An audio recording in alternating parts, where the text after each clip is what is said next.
In the name of Allah, the most gracious, the most merciful. Have you ever asked yourself, why does love, which is supposed to bring peace, sometimes become the reason behind your tears? Why does something that starts with smiles end in sleepless nights? Why does your heart feel heavy, even when you're close to the person you thought would make it lighter? Love is a powerful emotion. It can lift you, but when misdirected, it can also break you. And when it breaks you, you start wondering, is love meant to feel this painful? Is something wrong with me? Did I do something wrong? But the truth is deeper. This pain is not random. It carries meaning. Allah never allows suffering without a reason. What you feel in your heart is not just an emotion. It's a message. Today, we will explore 5 divine reasons why love sometimes brings more suffering than comfort. Not to make you afraid of love, but to open your eyes. So that you no longer give your heart blindly. So that your next love is guided by truth, not just feelings. So that next time, instead of just falling in love, you fall into harmony with Allah's will. Stay with me until the end. Your heart needs this. Your soul is ready, and Allah is guiding you back to what is pure.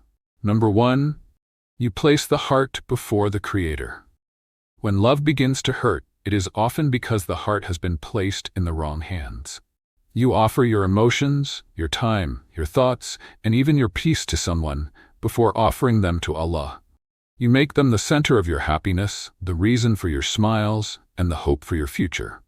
But the heart was not created to worship a human being.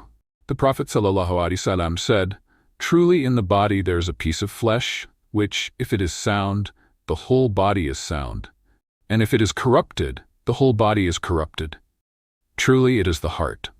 Sahih al-Bukhari. When the heart is sound, it finds peace and remembrance. But when it becomes attached to someone more than it is connected to the Creator, it begins to break. No human being can carry the weight of your expectations. No person can give you the calm that only Allah provides. You begin to expect love to complete you, attention to heal you, and presence to comfort you. But peace, true, lasting peace, comes only from As-Salam, the source of peace. And when this connection to Allah weakens, your heart feels it. Suddenly, love feels like confusion. The same person who once brought you joy begins to bring you pain. Not because they changed, but because your heart changed direction. You started chasing them more than you were chasing your salah. You started thinking of them more than you were remembering your Lord. And in doing so, your soul became empty. The pain is not a punishment. It's a wake-up call. It's Allah gently pulling you back, reminding you that no one should take the place He holds in your heart. When you return your heart to Him, you protect it. When you give your love to Him first, He teaches you how to love others correctly. And when your heart beats for Allah, it never breaks in vain. Number 2, you ignore the signs of misalignment. Many times, Allah gives us quiet warnings. He shows us that something isn't right, through discomfort, through changes in our peace, through a shift in our connection with Him. But the heart, when driven by emotion, refuses to listen. You begin to excuse what you would never accept. You start calling pain a test, when in reality, it's a clear sign from Allah to step back. You feel it in your worship. Your khushu in prayer fades. You used to raise your hands in dua with tears. Now your hands feel heavy.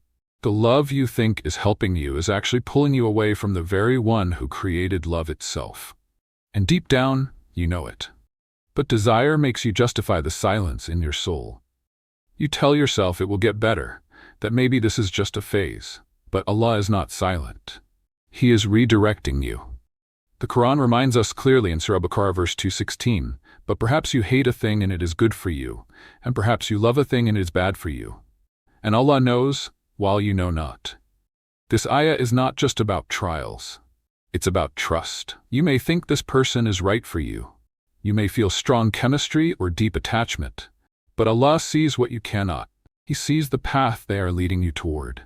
He sees how your faith is slowly fading in the process. When you ignore the early signs, you are not just ignoring a problem, you are resisting protection.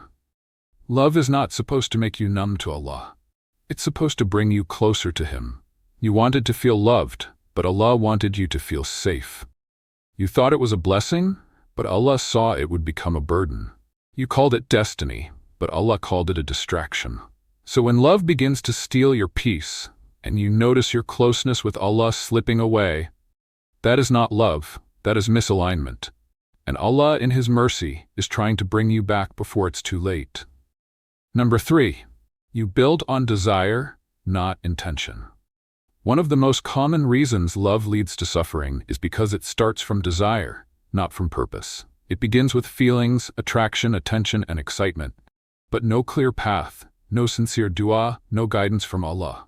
And anything that begins with the nafs, the lower self, will always lead to confusion. When a relationship starts in secrecy, when it is built on emotions without discipline, it may feel sweet in the beginning, but it slowly becomes heavy, emotionally, mentally, and spiritually.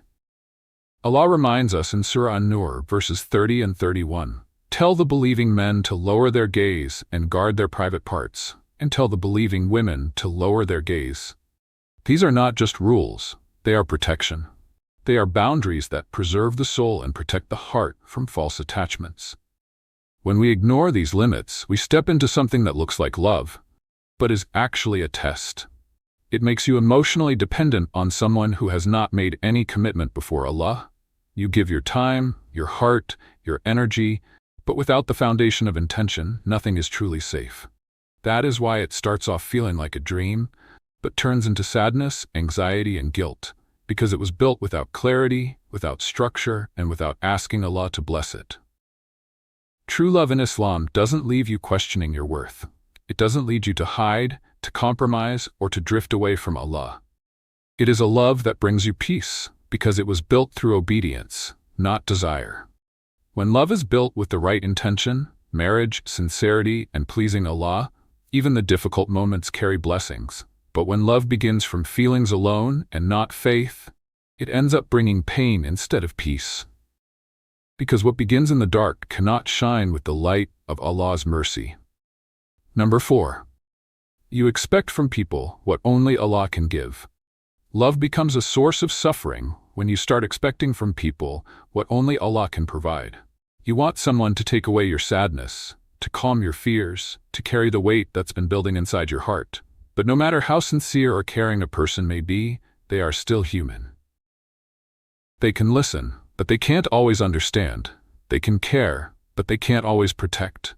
They can love you today, but they may not be there tomorrow. You begin to depend on their words for reassurance.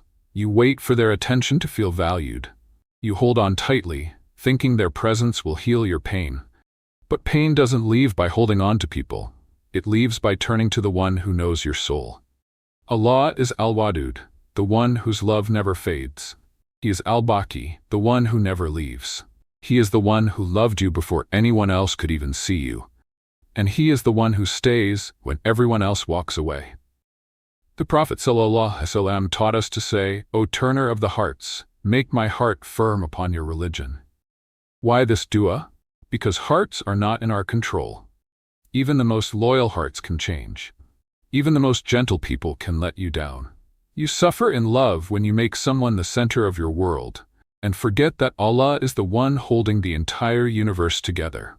The more you expect from a person to make you feel whole, the more you'll feel empty when they fail. But the one who leans on Allah never breaks beyond repair. Real peace comes when your heart is filled by the one who created it, not by someone who was never meant to carry what only Allah can hold. Number 5, you seek validation through relationships. Sometimes the reason love becomes painful is not because of the other person, but because of what the relationship makes you believe about yourself. You start loving someone not just for who they are, but for how they make you feel about your own identity. You feel seen, you feel important, you feel chosen, and in that feeling you attach your self-worth to their presence. So when they stop calling, when they grow distant, when they no longer give you attention, you start to feel invisible. You begin to ask yourself, am I not good enough? You question your value, your beauty, even your purpose. But Allah already answered those questions. He said in Surah Al-Isra verse 70, "And we have certainly honored the children of Adam." This ayah reminds you, your worth does not depend on someone choosing you. It comes from the one who created you. It was never meant to be defined by who loves you, but by the fact that Allah chose you to worship Him. You suffer in love when you make a person your mirror. When you look into their opinion to see your value, when you use their affection to feel worthy, you place your identity in something unstable. But real love in Islam is not about losing yourself. It's about returning to yourself through Allah. The right kind of love doesn't replace your connection to your Creator. It reminds you of it. The person meant for you will not become your source of validation. They will remind you that your worth was already written by the one who formed you, loved you, and honored you before anyone else ever entered your life. Ya Allah, return my heart to you. Ya Allah, I now understand why the love I thought was mine brought more tears than joy. It was never about rejection. It was about redirection.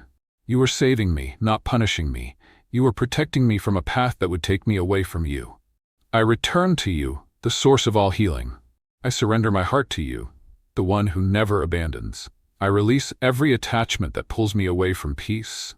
I release every emotion that clouds my purpose. I release the idea that I must be loved by people to feel worthy. I ask you, Ya Allah, for a love that leads me back to Jannah. Not a love that breaks me, but a love that builds me. Not a love that hides in the dark, but a love that is blessed in your light. Not a love that makes me forget you, but a love that helps me remember you more. Protect my heart until the one you choose for me arrives. And when they do, let it be halal, let it be healing, let it be for your sake, let it be a love that pleases you and strengthens my iman. Ameen.